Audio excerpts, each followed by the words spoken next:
Match करेगा। इसमें आपको क्या करना पड़ेगा, यहाँ पे जो इस तरह से आपने स्ट्रिंग पास किया वो सेम स्ट्रिंग इधर होगा तो वो कंपैरिजन करेगा और इट विल रिटर्न 0 अगर स्ट्रिंग मैच होती है तो। Okay, when you get a 0 it means string is match. Clear? Then strncmp ये क्या करता है, it will compare the first n character of two string. Okay, and it will return 0 if the number of characters match. For example, अगर आपने यहाँ पे three characters को सिर्फ कंपेयर करने का, first character of first string compare first 3 character of the second string, ये compare करेगा। If these strings are match then it will say कि yes it is compared, the string is match and it will return 0. So whenever this function returns 0, the help of 0 you can find out कि 0 है तो string match है, अगर नहीं है तो it not match. Clear? Yes sir. Then Yes, sir. str case cmp क्या करता है, ignoring the case difference. For example अगर आपने कैपिटल में लिखा और आपने स्मॉल में लिखा तो ये जो केस सेंसिटिवनेस है ये इग्नोर कर देगा और ये बोलेगा both the strings are equivalent to each other by using str case cmp। अब फिर से strn case cmp, यहाँ पे आपको केस सेंसिटिविटी आपकी रिलैक्स हो जाएगी और n नंबर ऑफ कैरेक्टर्स आप क्या कर पाओगे, कंपेयर कर पाओगे। str cat it will sir हाँ बोला सर STR KCMP कळलं नाही व्यवस्थित. अरे बाबा मी कॅपिटल मध्ये लिहिलाय अमरावती आणि एक आहे एका व्हेरिएबल मध्ये आणि दुसरा आहे str1 ज्याच्यामध्ये मी स्मॉल लेटर्स मध्ये लिहिलं अमरावती। ओके, तर आता केस सेन्सिटिव्ह झालं ना, एक कॅपिटल लेटर मध्ये आहे एक स्मॉल लेटर मध्ये आहे। क्लिअर? सर तर मग कॅपिटल लेटर आणि स्मॉल लेटरची जे केस सेन्सिटिव्हनेस आहे जे फर्स्ट strcmp मध्ये पडते, म्हणणार की एक कॅपिटल और एक स्मॉल आहे म्हणजे the string is not match with each other. But जर तुम्ही केस cmp म्हटलं हा तर तो इग्नोर करेल याला की कॅपिटल आहे स्मॉल, फक्त तो चेक करेल की ए आहे का, हो आहे ना, सो इट विल से की both the strings are equivalent to each other. Clear? Okay sir. Yes sir. Then we have n representing n number of characters. So whatever the number you are going to pass as an argument to this function, तो उतने ही characters को क्या करेगा, compare करेगा। Then we have strcat, ये concatenation के काम में आता है। क्या कर वन स्ट्रिंग अपेंड करता है to the another. For example आपने लिखा str is equals to I am और str1 में लिखा है इंजीनियर, तो स्ट्रिंग फर्स्ट को स्ट्रिंग टू अपेंड करना है तो आप क्या करोगे, strcat फंक्शन को कॉल करोगे strcat और आप यहाँ पे दो पैरामीटर पास करोगे str एंड str1। सो क्या होगा, स्ट्रिंग स्ट्रिंग टू कॉन्केटिनेट हो जाएगी और आपका आंसर आएगा I am an engineer. Sorry an engineer लिखते हैं। क्लियर? Yes sir. नेक्स्ट आता है strncat। तो ये क्या करेगा, it will append the given number of character from one string to the another. इसमें कोई डिफिकल्टी नहीं है, ये आसान है।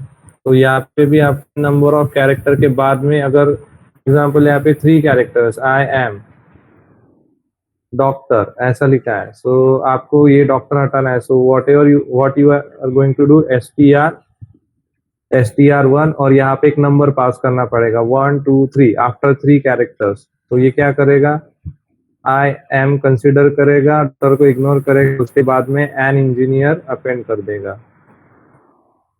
Clear? Yes sir. Okay, then आता है strchr, it will search a character within a string.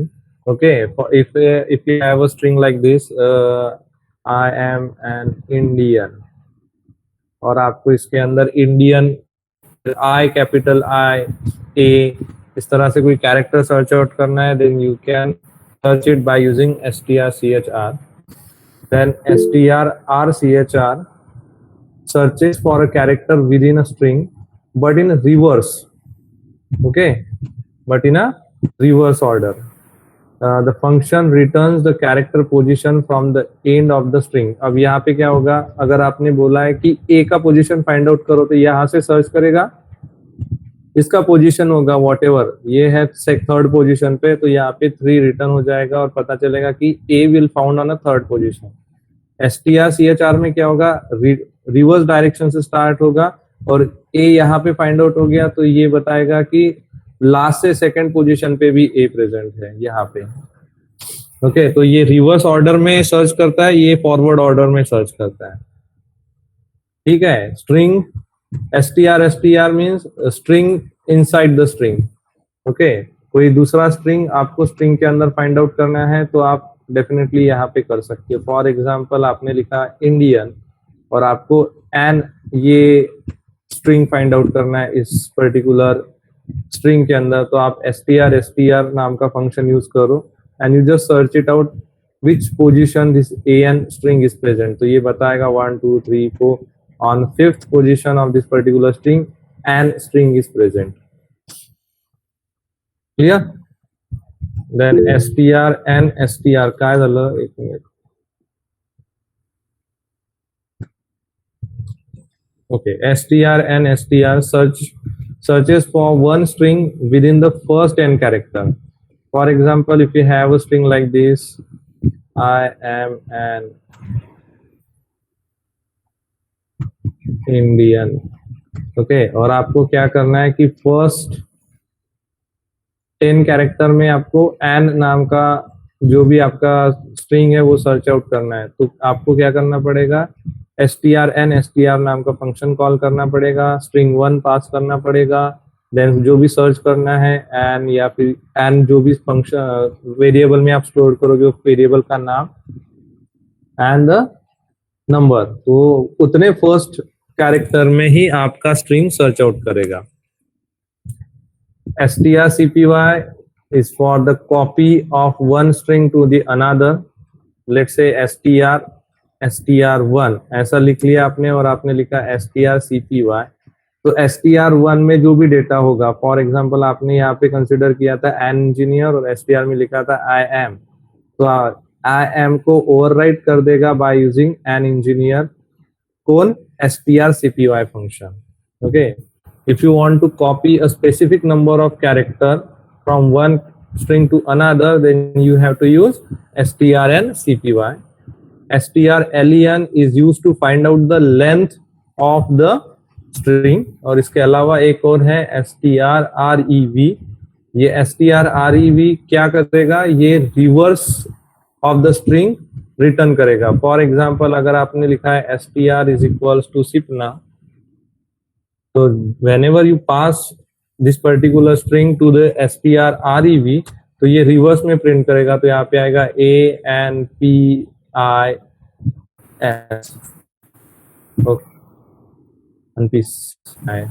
ANPIS. तो ये सिपना का रिवर्स ऑर्डर में प्रिंट आउट कर देगा, या फिर प्रिंट आउट नहीं करेगा, डेफिनेटली स्ट्रिंग को रिटर्न करेगा and you have to catch the values to the another variable. So every function return the value, print नहीं करेगा, every function return the value. Compare में 0 प्रिंट होगा अगर कंपैरिजन ट्रू है तो, otherwise you will get a non zero number. Concatenation में concatenate करेगा यानी कि अपेंड करेगा वन स्ट्रिंग सेकंड स्ट्रिंग को. कैरेक्टर में कैरेक्टर सर्च आउट किया जाएगा, strchr में भी कैरेक्टर सर्च आउट किया जाएगा. If the character is found then उस कैरेक्टर की जो पोजीशन है वो पोजीशन यहाँ पे रिटर्न होगी.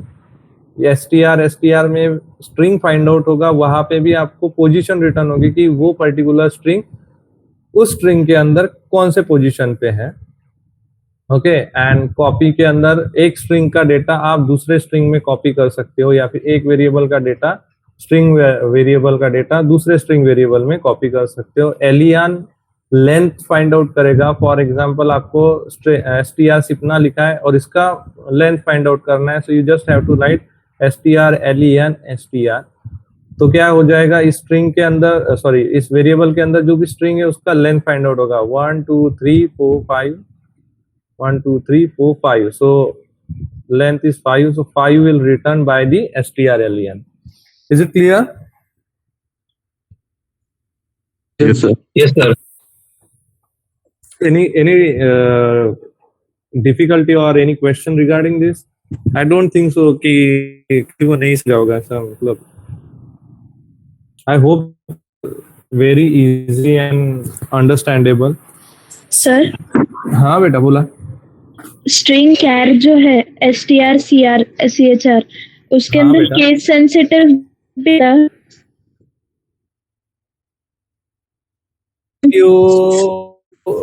क्या है इसमें करके नहीं देखा है अभी इसका से रिलेटेड, क्योंकि majorly it is not usable. जो जितना भी मैंने मेरा यूज हुआ है मुझे, तो कंपैरिजन जनरली हम लोग करते कॉन्केटिनेशन कर लेते हैं, देन स्ट्रिंग को स्ट्रिंग के अंदर फाइंड आउट कर लेते हैं, या फिर स्ट्रिंग लेंथ और reverse of the string.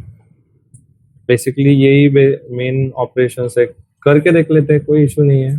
String is just a string, और एक कांस्टेंट में मैंने u पास किया है, it is capital U, and here you can find out the string is null बोला है, यानी कि this u is not going to be find out by this particular functions, where I pass this as a small u and try to execute it, then he is find out that ust is a string. It means u just के अंदर u find out हुआ है उसको, और ust as a string उसने print किया है, so it is a case sensitive.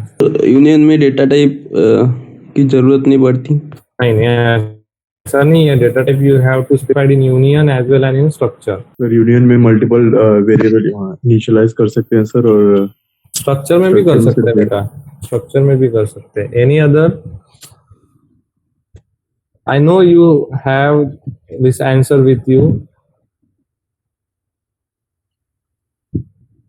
सिर्फ मैं बता दूंगा तो बोलोगे कि ठीक है हमें पता था, बट रिकॉल हो रहा है कि नहीं हो रहा है, सिर्फ उतना देखना है मुझे. सर यूनियन में जितना भी सब डेटा टाइप्स वगैरह जो भी रहता है वेरिएबल, वो एक ही मेमोरी लोकेशन में डिफाइन होता है. नहीं ऐसा भी नहीं है. देखो पहले तो एक काम करते हैं, पहले चलो सिंटैक्स देख लेते हैं. स्ट्रक्चर का सिंटैक्स में सबसे पहले आपको लिखना है, एक minute,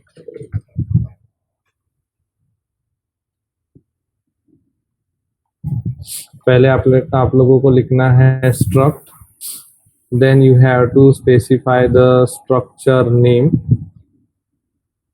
okay, and then opening bracket closing bracket. I don't think so opening bracket closing bracket की जरूरत है, ये नहीं चाहिए. Then opening curly braces, closing curly braces, then you have to define members. Okay, any number, sorry, any नहीं define members. हाँ ठीक है, you have to define a members. कितने मेंबर्स डिफाइन कर सकते हैं, कितने भी मेंबर्स आप डिफाइन कर सकते हो. There is no restriction to define a members in a structure. Okay, so you can define a structure any number of any number of members you can define in a structure. Union के अंदर क्या करते हैं, you have to specify a keyword union, then specified the union name, then opening bracket closing bracket. Here also you are able to define any number of members. हाँ बेटा, काय question होता विचार सेमीकोलन. डिफरन्स आन्सर आहे की बस structure मध्ये जे जागा असते मेंबर साठी ते स्पेसिफाईड अलग असते आणि ठीक आहे ना, ठीक आहे, मी सांगतोय तेच सांगतोय तुम्हाला. आता पहिले सिंटॅक्स समजून घ्या. सिंटॅक्स मध्ये स्ट्रक्ट कीवर्ड यूज करतो आणि युनियन साठी आपण युनियन कीवर्ड यूज करतोय. Okay, now what is the basic difference between this two? If I define a structure like this, struct let's say add, and here I define integer a, integer b, and whereas I define union add, and integer a and integer b. Answer कोणी दिलं होतं मला मगाशी? आता कोण answer केलं मला? आता कोण बोललं होतं? पार्थ. ठीक आहे. नाउ तू जे बोलला ते करेक्ट आहे. What is the difference? Struct, if you define a structure, then memory assigned for the structure is addition of all the data members or data types present in the structure. For example, here we define two variables of integer type. So the total memory assigned is integer require 2 bytes. This integer also require 2 bytes. So for every object of structure add, it will reserve 4 bytes of memory. Clear? Union क्या करता है? ऐसा नहीं करता है. दो it require 2 bytes, इनमें से जो ग्रेटर होगा उसकी मेमोरी असाइन की जाएगी. For example 2 bytes, 4 bytes, but it will assign the memory 2 bytes. Okay, up to 4 bytes. ये वैरी हो सकता है, बट मिनिमम वैल्यू असाइन करेगा 2 bytes. If the data present or data stored in this particular union is more than 2 bytes, so it will automatically increase the size of the union. So 2 bytes से ये up to 4 byte लेके जाएगा. Why 4 byte? क्योंकि maximum size required is 4 byte, so 4 byte तक वो increment कर सकता है. तो यहाँ पे combiningly आपको एक memory assign की जाती है. Depend upon your usability, आप क्या करते हो, इसको यूज करते हो. ओके, अगर ये मेमोरी कंप्लीटली यूज हो जाती है और एक्स्ट्रा मेमोरी लगती है तो डेफिनेटली यहाँ पे मेमोरी इंक्रीमेंट करके मिल जाएगा.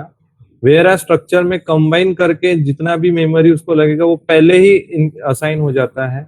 इससे क्या होगा, यहाँ पे अगर पहले मेमोरी असाइन हो जाएगा और उतना मेमोरी अगर आप यूटिलाइज नहीं करोगे तो यहाँ पे वेस्ट ऑफ मेमोरी होने की चांसेस है. वेयर एज यूनियन के अंदर लेस वेस्टेज ऑफ मेमोरी होगा. क्लियर? यहाँ पे क्या करते हैं, यहाँ पे कंप्लीट क्या कहेंगे हम,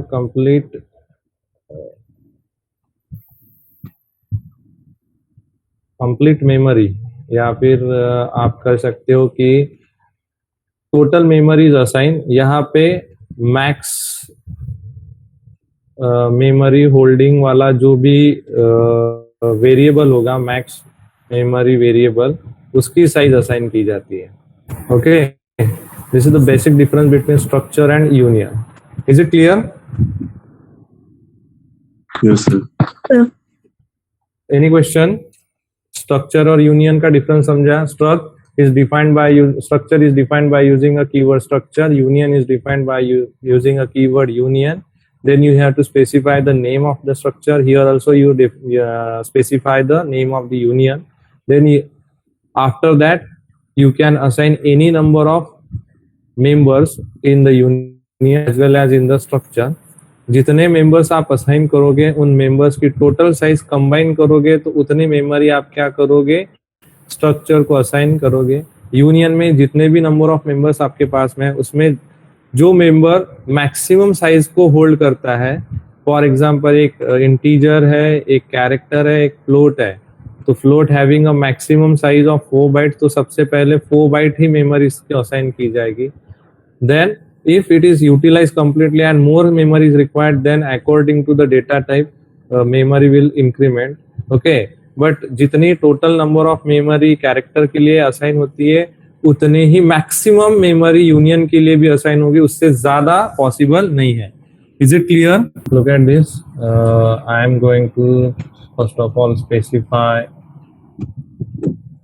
header file #include stdio.h. okay, then I am going to mention a structure, struct complex. Okay, opening bracket, closing bracket. I am going to consider one integer type of data called as real and integer type of data called as imaginary. Now, do you know the complex number? Complex number क्या होता है? Real number plus imaginary number I, इस तरह से ये complex number होता है. So what we are going to do, we are going to perform the addition of complex number by using the structure and union. So to define the complex number we use structure, और यहाँ पे मैंने दो data types use कर लिए, real and imaginary. Clear? Yes, sir. यहाँ तक किसी को कोई प्रॉब्लम या फिर कोई confusion? No, sir. Okay, next क्या करेंगे, यहाँ पे लिखेंगे void main.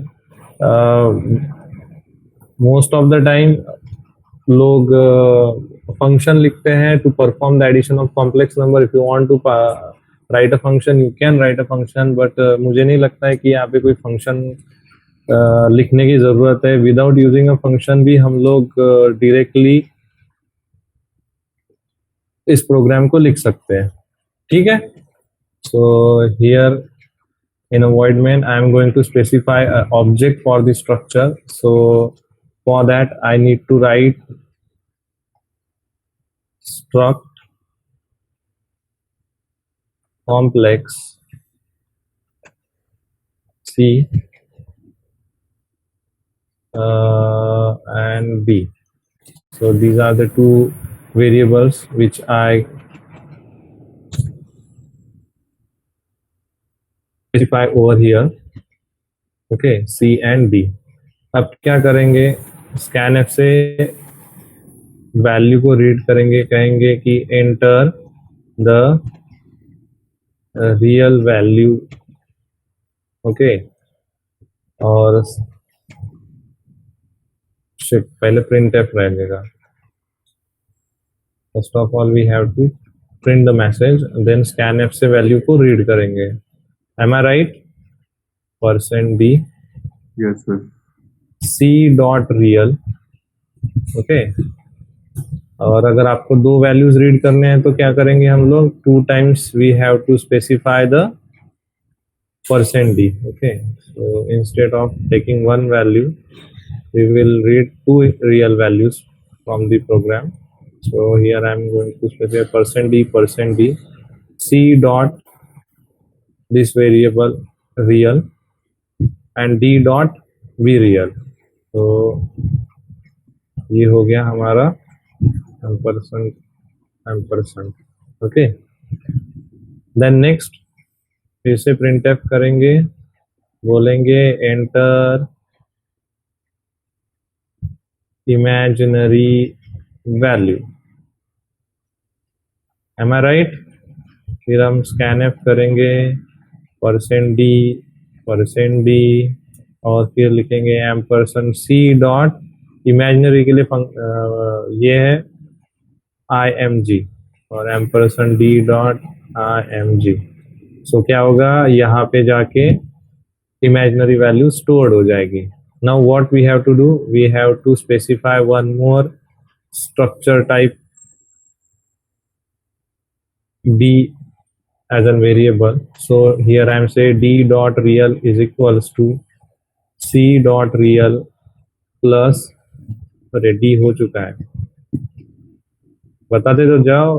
d नाम का वेरिएबल हम ऑलरेडी यूज कर चुके हैं. So e dot real is equals to c dot real dot d dot real. तो इसमें क्या होगा, whatever the addition is going to store in e dot real and e dot img is equals to c dot img plus d dot img.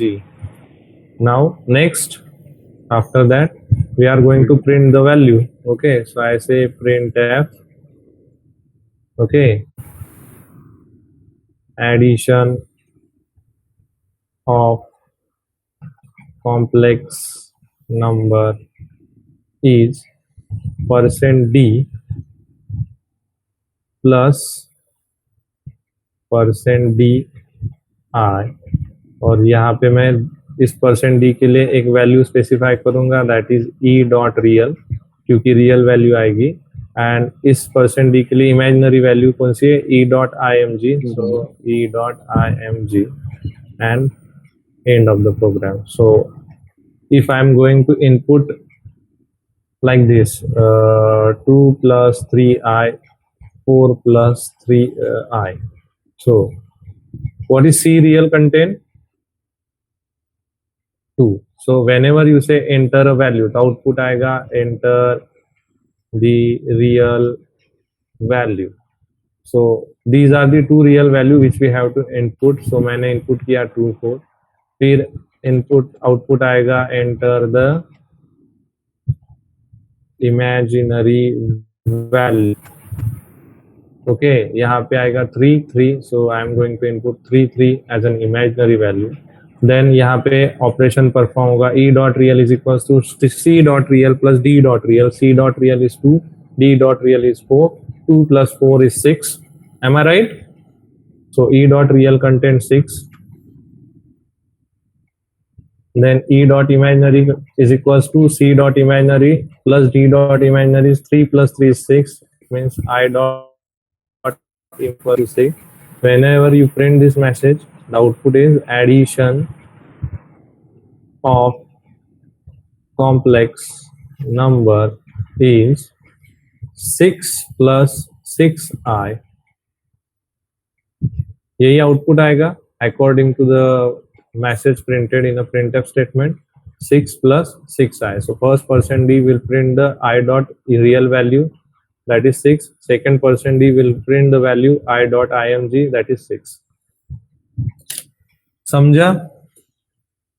Yes, sir. Yes, sir.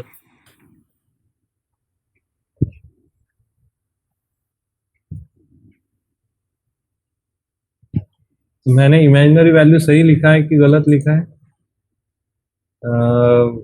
I am I बार रहता है sir, X plus I I पहले बार रहता है कि आई बाद में रहता है, डोंट नो. पहले रहता है sir. अच्छा ठीक है ना, तो instead of % d I you should write I % d. If you say I % d, then the output is like this: 6 plus I 6. No issue. I is the character which we print by using directly printf statement. है ना? I generally represent करता है imaginary in the complex number. So there is no as such big difference present between because of the I whenever you perform addition or subtraction. है ना? Complex number याद है? ऐसे ही होता है. अरे बोला. Yes, sir. Yes, sir. Yes, sir. Did you get the concept of structure? So instead of structure, if you use union, here you have to use union. Here also you have to use union. Rest of the program is same and output is same. Okay. Only जो data उसके लिए जो memory उसके लिए reserve होगी वो reserve होगी 2 bytes पहले. अगर यूनियन है तो, अगर स्ट्रक्चर है तो 4 बाइट रिजर्व होगी.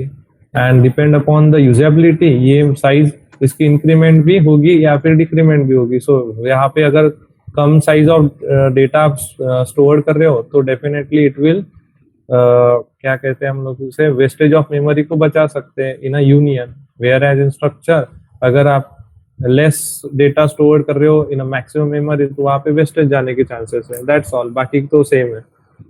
समझा? I hope you will understand the concept of structure and union also. एक मिनट हाँ, सिर्फ मेरे को अटेंडेंस मैंने अभी आई थिंक क्रिएट नहीं किया है.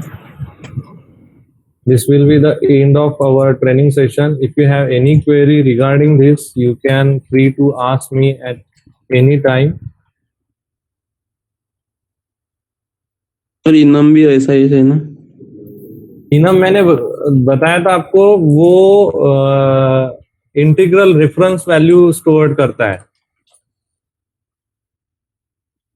सर उसमें डेटा टाइप मतलब देना नहीं पड़ता है ना?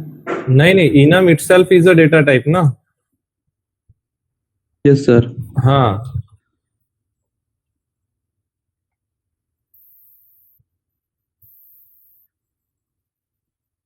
वो इंटीग्रल वैल्यू स्टोर करता है. तो हम लोगों ने उसकी ये प्रिंट किया था ना, रेफरल वैल्यूज प्रिंट की थी ना. Attendance is available in your Google Classroom. You just go and mark your Google Classroom. One feedback form is also there. वो मैं पोस्ट कर दूंगा थोड़ी देर में.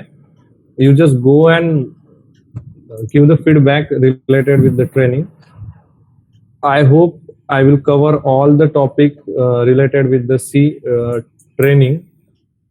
which I basically think to cover.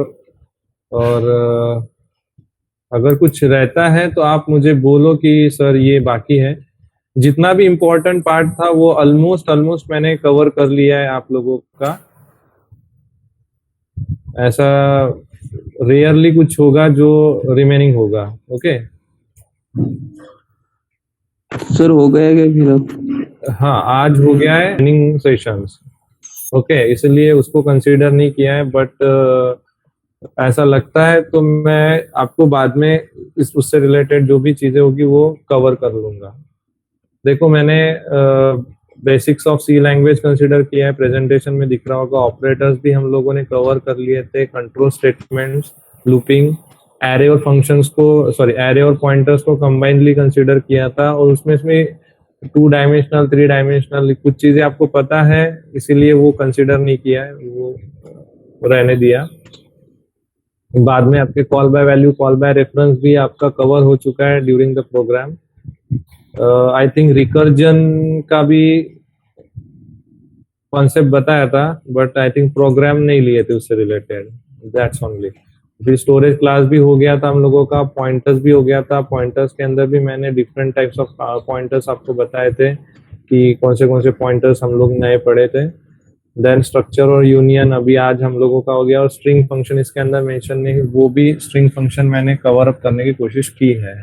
Recursion का कॉन्सेप्ट बाकी है, तो जिस दिन हम लोग टेस्ट लेंगे, टेस्ट के बाद में मोस्ट प्रोबेबली 1 डे मैं आप लोगों को ज्वाइन करने के लिए लगाऊंगा. होप सो कि आप लोग ज्वाइन करें और रिकर्जन का जो भी कॉन्सेप्ट है वो कॉन्सेप्ट आप लोग समझ लें मेरे से.